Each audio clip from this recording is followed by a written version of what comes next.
नमस्कार, मैं योगेश राणा। सबसे ज्यादा लोकसभा सीट उत्तर प्रदेश में है और उसके बाद नंबर आता है महाराष्ट्र का। महाराष्ट्र में लोकसभा की 48 सीटें हैं। महाराष्ट्र को लेकर पिछले कई हफ्ते से एक खबर बार बार सामने आ रही है और वो यह है कि भाजपा और उद्धव ठाकरे में एक बार फिर से तालमेल की गुंजाइश बन रही है। यह कोई हवा में खबर नहीं है, इसके पीछे बड़े ही ठोस कारण है, बड़े ही ठोस आधार है। आप महाराष्ट्र को लेकर 3 खबरों पर, 3 बातों पर गौर कर लीजिए। एक, प्रधानमंत्री नरेंद्र मोदी 1 माह में दूसरी बार मुंबई गए। 2, एनसीपी और कांग्रेस दोनों के हाल के दिनों में उद्धव ठाकरे से अनबन की खबरें आ रही है। एनसीपी और कांग्रेस उद्धव ठाकरे से परेशान है।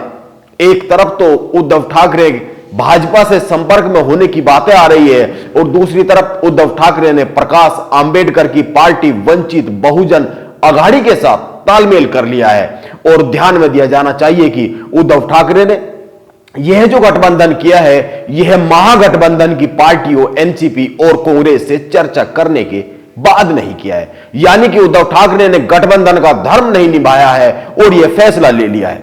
और दूसरी बात, कांग्रेस और एनसीपी इससे खुश नहीं है क्योंकि बाबा साहेब भीमराव अंबेडकर के पोते की यह जो पार्टी है जिससे उद्धव ठाकरे ने गठबंधन किया है, इसका वोट का आधार वही है जो एनसीपी और कांग्रेस का है। यानी कि उद्धव ठाकरे एक तरीके से एक अलग विंडो खोलकर एनसीपी और कांग्रेस के वोट बैंक में सेंध लगा रहे हैं।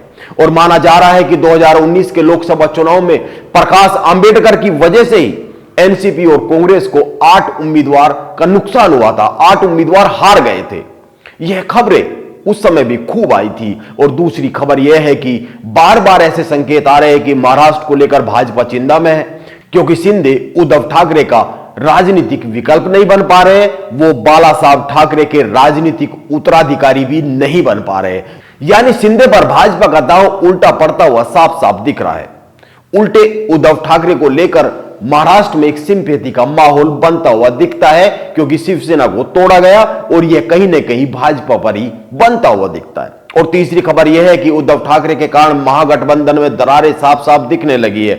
इस तरीके से महाराष्ट्र की राजनीति का एक सच है और वो यह है कि भाजपा प्रदेश में अपनी राजनीतिक पोजीशन को लेकर चिंतित है।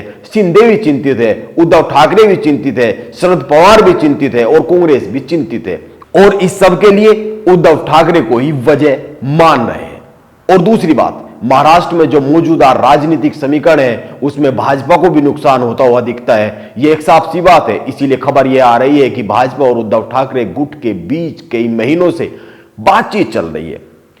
पिछली बार भाजपा और शिवसेना ने मिलकर महाराष्ट्र की 48 लोकसभा सीटों में से 41 सीटें जीती थी। भाजपा को इस बार भी उतनी ही सीटें जीतनी जरूरी है क्योंकि भाजपा ने इस बार लोकसभा चुनाव 2024 के लिए जो टारगेट रखा है वो 400 सीटों का टारगेट रखा है और इसके लिए महाराष्ट्र को नजरअंदाज नहीं किया जा सकता है। और सच यह भी है कि इसके यह जो टारगेट है यह एकनाथ शिंदे के भरोसे पाया भी नहीं जा सकता है।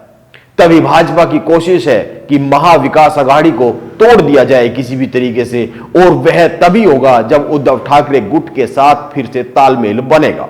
अब उद्धव ठाकरे अपने सम्मान से समझौता कर भाजपा के साथ आएंगे या नहीं आएंगे, यह तो आने वाला समय ही बता पाएगा। नमस्कार, आप बने रहे मेरे साथ।